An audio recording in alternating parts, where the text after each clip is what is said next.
আসসালামু আলাইকুম সম্মানিত দর্শক, আজকে আপনাদেরকে দেখাবো লেডিস প্যান্ট পায়জামা কিভাবে কাটিং করবেন। একটি লেডিস প্যান্ট পায়জামা কাটিং করার গুরুত্বপূর্ণ দুইটি সূত্র আছে। এই সূত্র দুটি যদি আপনি শিখতে পারেন তাহলে কিন্তু আপনি যে কোনো সাইজের জন্য লেডিস প্যান্ট পায়জামা কাটিং করতে পারবেন। আর এই ভিডিওতে এই সূত্র দুটি আমি এত সহজ করে বুঝিয়ে দেবো যে আপনি একবার দেখলেই কিন্তু শিখতে পারবেন, এবং এই ভিডিওটি শেষ পর্যন্ত দেখলে অবশ্যই আপনাকে ভালো লাগবে। এই লেডিস প্যান্ট কাট সালোয়ারটি কাটিং করার জন্য এখানে 2 গজ 4 গিরা কাপড় নিয়েছি, আর 2 গজ 4 গিরা কাপড় দিয়ে যে কোনো সাইজের জন্য আমরা কীভাবে কাটিং করব সেই বিষয়টিও কিন্তু আপনি শিখতে পারবেন। তো সর্বপ্রথম আমাদের কাপড়টি একবারে ওপেন করে এখানে একটি ডাবল ভাঁজ করে নিয়ে নিতে হবে।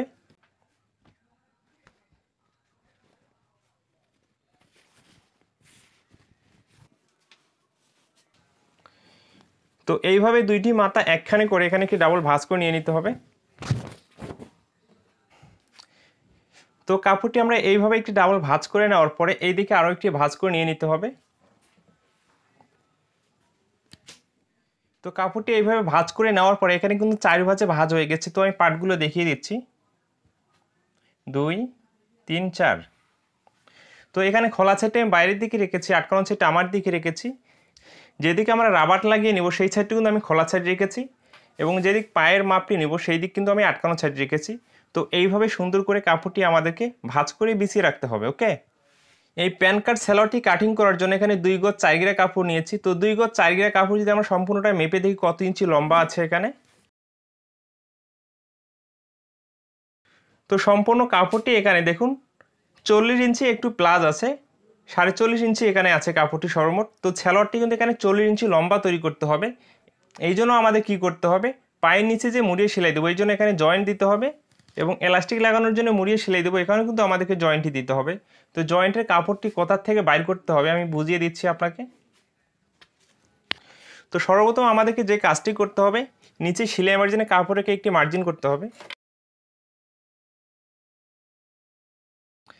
তো এখানে হাফ ইঞ্চি কাপড়কে একটি মার্জিন করে নিচ্ছি। তো এরপর এখানে লম্বা মাপটি নিয়ে নিতে হবে। তো 40 ইঞ্চি লম্বা নেব, 40 ইঞ্চিতে এখানে মার্জিনটি করতেছি। এই মার্জিনটাকে এখানে সোজা করে টেনে নিতে হবে। তো এইভাবে লম্বা মাপটি নেওয়ার পরে প্যান কাট সালোয়ার এখানে হাইয়ের মাপটি নিতে হবে।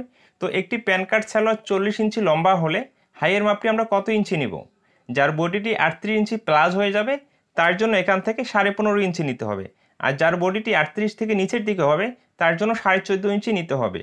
আশা করি হাইয়ের মাপটি কীভাবে নিতে হবে আপনি বুঝতে পেরেছেন।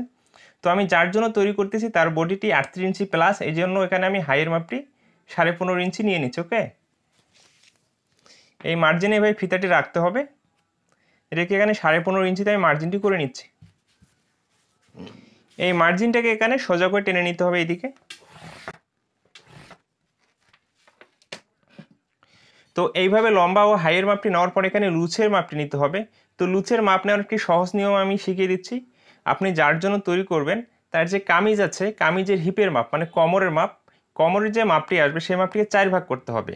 তো আমি যার জন্য তৈরি করব তার কোমরের মাপ হচ্ছে 40 ইঞ্চি। তো 40কে 4 ভাগ করলে কত হচ্ছে 10। তো দেখুন এখান থেকে 10 ইঞ্চিতে মার্জিন করতে হবে। তো আপনি যার জন্য তৈরি করবেন তার যত ইঞ্চি আসবে 4 ভাগ করে 1 ভাগে এখানে মার্জিন করতে হবে। তো এই মার্জিন থেকে আরও 2 ইঞ্চি এক্সট্রা নিয়ে একটি মার্জিন করতে হবে। এই 2 ইঞ্চিটা সবার জন্যই নিতে হবে, মানে এটা সবার জন্যই প্রযোজ্য। এবং এখান থেকে আপনি সালোয়ারটি কতটুকু লুজ নেবেন সেটা আপনার রুচি বা কাস্টমারের রুচি অনুযায়ী আপনি নিয়ে নিতে পারেন। তো দেখুন প্যান কাট সালোয়ার কিন্তু একটি ফিডিং সালোয়ার, তাই না? তো এই জন্য এখান থেকে আমি 3.5 ইঞ্চি লুজটি নিচ্ছি। তো এর থেকে আপনার বেশি নেওয়ার প্রয়োজন হলে আপনি নিয়ে নিতে পারেন, কোনো সমস্যা নেই। তো এই মার্জিন থেকে আমি 3.5 ইঞ্চিতে একটি মার্জিন করতেছি, এবং এই মার্জিন থেকে হাইয়ে রাউন্ড শেপ করার জন্য এখানে 1.5 ইঞ্চিতে একটি মার্জিন করতে হবে। তো এইভাবে আমাদের একটি সালোয়ারের লুচের মাপ নিতে হবে, তাহলে সেই সালোয়ারের লুজ নিয়ে কোনো সমস্যাই আমাদেরকে ফেস করতে হবে না। এবং কি 40 ইঞ্চি সালোয়ারের যে হাইয়ের মাপটি বলেছি এটাই হচ্ছে অ্যাকুরেট মাপ।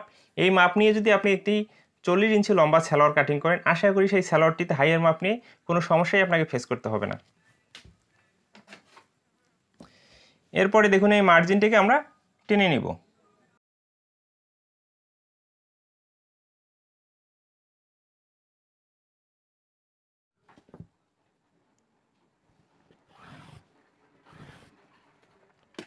এভাবে মার্জিনটি টেনে নেওয়ার পর এখানে আমাদের হাইয়ের জন্য রাউন্ড শেপ করতে হবে।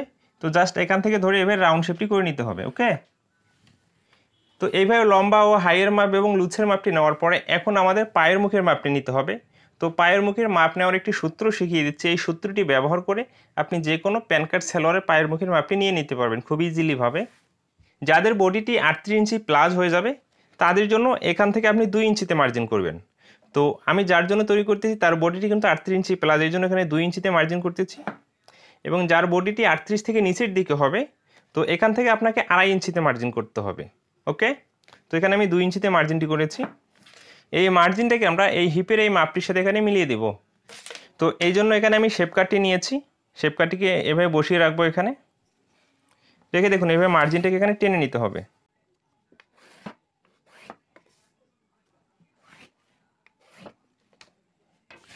এইভাবে আমাদের মার্জিনটি করে নেওয়ার পরে এখন কিন্তু মূল পায়ের মুখের মাপটি আমাদেরকে নিতে হবে। তো আপনি পায়ের মুখের মাপটি কত ইঞ্চি দেবেন সেটা আপনার রুচি বা কাস্টমারের রুচি অনুযায়ী দিতে পারেন। এই সালোয়ারটির আমি পায়ের মুখটি 11 ইঞ্চি দেবো। 11 ইঞ্চিকে 2 ভাগ করলে কত হচ্ছে 5.5। এই মার্জিন থেকে দেখুন এইভাবে আমরা ফিতাটি রাখবো, রেখে 5.5 ইঞ্চিতে মার্জিন করব এবং সেলাইয়ের জন্য এক্সট্রা কাপড় নিয়ে নেব এখানে।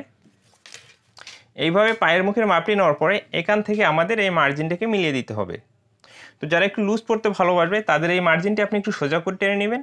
যারা ফিটিং পড়তে ভালোবাসবে তাদের এই মার্জিনটা একটু ভিতর দিয়ে রাউন্ড করে টেনে নেবেন। তাহলেই কিন্তু এখানে ফিটিং ও লুজটি কীভাবে করতে হবে আপনি বুঝতে পেরেছেন। তো এই শেপ কাট দিয়ে এখানে আমি মার্জিনটাকে টেনে নিচ্ছি।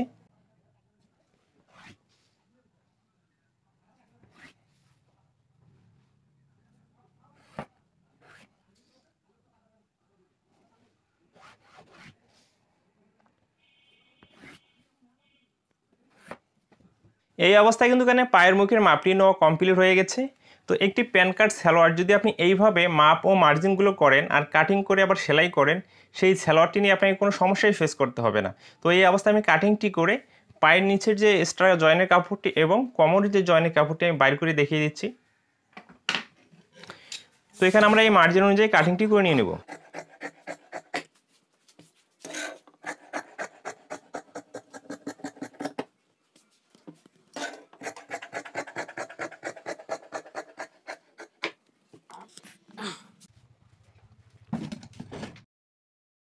তো এখানে যে মার্জিনটি আছে এই মার্জিনটি 2 সুত বাইরে দিয়ে আমরা কাটিংটি করব এখানে।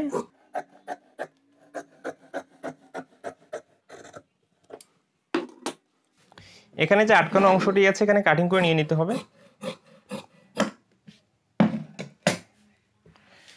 তো দেখুন এতটুকু জায়গায় এখানে কিন্তু আমি কাটিংটি করে নিয়ে নেই। তো এখানে কাটিং করার কোনো প্রয়োজন নেই। যখন আপনি এই সেলাইটি দিবেন এখান থেকে ধরে বরাবর এই সেলাইটি দিয়ে দেবেন। ওকে,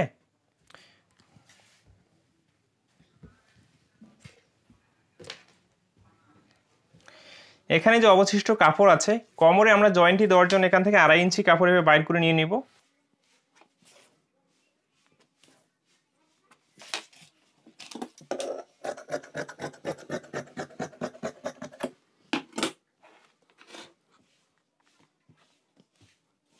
এবং এখানে যে অবশিষ্ট কাপড় আছে এই কাপড়টি আমরা এইভাবে রাখবো, রেখে দেখুন এই পায়ের মুখটি এই কাপড়টির উপরে এইভাবে রাখবো বসিয়ে, রেখে আমরা এই মাপে এখানে কাটিংটি করে নিয়ে নিব।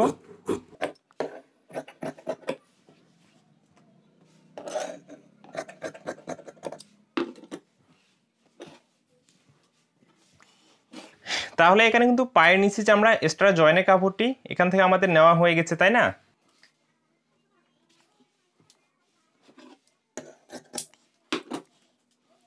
এবং রাবার লাগানোর জন্য এখানে যে এক্সট্রা জয়েনের কাপড়টি সেই কাপড়টিও নেওয়া হয়ে গেছে।